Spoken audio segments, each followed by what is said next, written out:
Hey guys, welcome back. This week we're going to talk about the therapeutic family and how to solve its issues.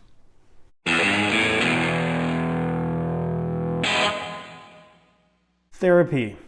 There are lots of different approaches to it, so it may be confusing. What do they all mean? What do they have in common? If they have anything in common at all, how is each one useful? A little bit confusing, so a good way to think about therapy or the therapeutic approaches is to think of them each as a member of a family. And I think in that context, it's easier to understand what purpose they serve, if at all, and what strengths and what weaknesses they have. So let's start with the grandfather of them all, grandfather of therapy, and the grandfather figure in this therapeutic family. Psychoanalytic started by Freud, and this is the grandfather, the wise old man, the patriarch, but he's kind of tuned out. He's a little bit out of it. Other members of the family, they'll make fun of him, not really to his face, but behind his back. However, when grandfather psychoanalytic therapy approach speaks, everybody, you can see, they tend to just be quiet and listen. Even if they don't pay heed to anything that he says in particular, they still think, maybe there's just some truth here, there's some wisdom here that we really need to pay attention to. Then there's the analytic tradition started by Jung, very much like grandfather psychoanalysis, but the thing with Jungian analysis is it's just psychoanalysis to the nth degree. So people make more fun of it, maybe a little bit more directly right to it. However, when grandfather analysis, Jungian analysis speaks, people are even more quiet. And I think he's more influential than people really want to give him credit for, but they don't really want to give him credit because they don't even understand to the extent that they're influenced by Jungian analysis. Then there's cognitive behavioral therapy.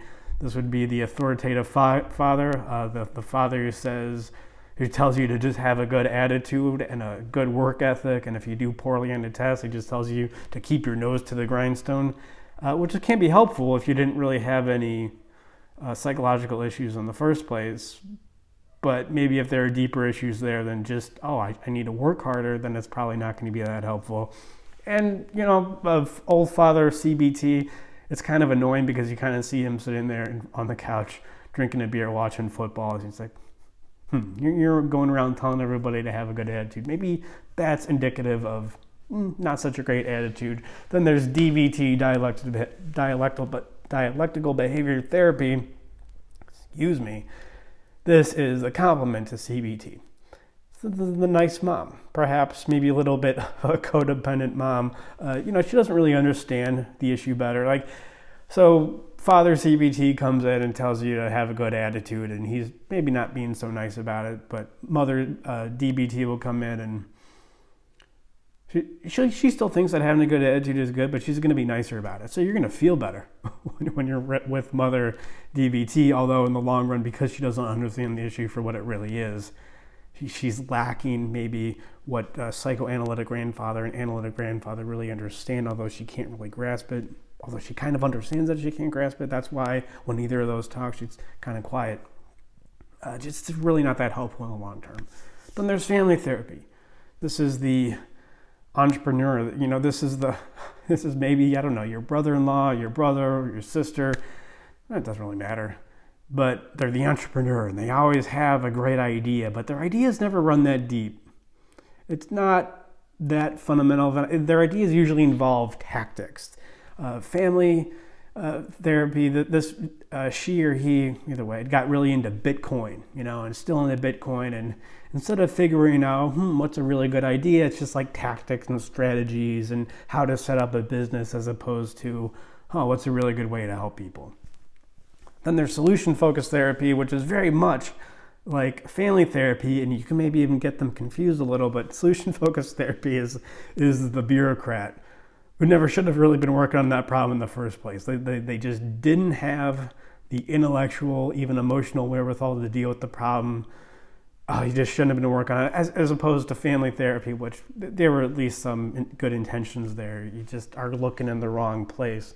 But solution-focused therapy, man, it's just not even close. It's like solving the homeless problem, the homeless epidemic, with better needle disposal. that's fine. You can have needles disposal. I'm not saying not to do it necessarily, but don't pretend like you're making a dent in the homeless problem or you understand the homeless problem for what it was. Then there's rational emotive behavioral therapy, REBT. This would be the stepchild, the neglected, no, not neglected, but the scapegoat, the stepchild's scapegoat. Everybody just puts all their issues on REBT, even though the way that modern therapy is run, a lot of it is influenced ultimately by REBT and Albert Ellis, but whatever, just throw him under the bus. Somehow what he was doing was wrong, but we came up with this thing, Father CBT and DBT. This is somehow different. We just made a different acronym, and that made it different, even though it's not different at all. You just wanted to come up with your own thing, but you couldn't think of a new idea. So you just presented it in a little bit different way. In a sense, being less honest than what REBT is, which is, REBT is maybe more of an emphasis on personal responsibility than modern psychology would be comfortable with. So we call it CBT, DBT, don't really emphasize the personal responsibility, or we do, but not as implicitly, or more implicitly than explicitly than in REBT. And so we throw, just project all of the garbage of modern therapy, the way it's run in the CBT model, onto REBT, say that was the problem, and then move on. Then there's group. This is the person in the family is just all the talent. It's right there. It's perfect, great, except there's no direction. Still usually more useful than other members of the group, even though there is no direction, because the talent is just right there. There's just nuggets of wisdom, nuggets of being helpful, but it's just you don't know what to do with it.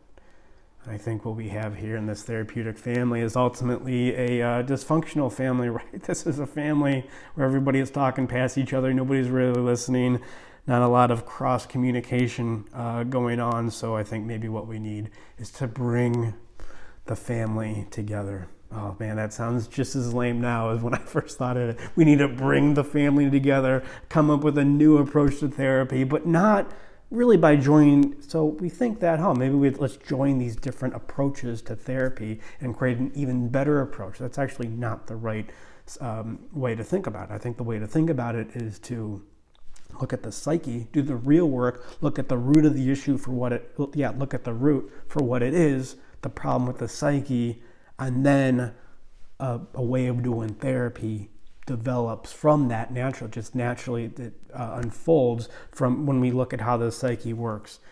And then actually the therapeutic approach that you end up getting ends up being pretty much some sort of combination of all the other members of the therapeutic family, although that wasn't really the reason behind it. It's about looking at the psyche for what it is and then developing an approach from that. And that's really what we do here at Animus. We develop an approach for therapy that you think, if you didn't know any better, you'd say, oh, Mark just combined all these different kinds of approaches into one. That's not exactly right. It may look like that, but it's really based on the structure of your psyche. We all have the same psyche to some degree. We have group therapy, group therapy, not only talented, but with proper direction and individual therapy. If you don't know where to start, even if you're not sure if you want me to help or you want any of our services here, we'll just do a free consultation. Email me, set up a time, go to animusempire.com/schedule. You could also schedule it there. And let's at least get on the blower for 15 minutes free.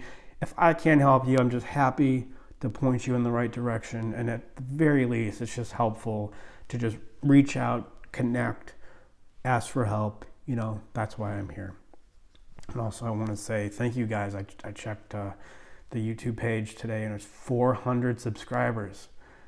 Wow. I mean, maybe that doesn't sound like a lot, but hey, for a YouTube channel that's super dry and boring, that's a lot. And to be honest, I'm just so happy you guys are watching. I'm happy to get feedback, whatever it is. I'm happy to get whatever subscriber, whatever viewers I can.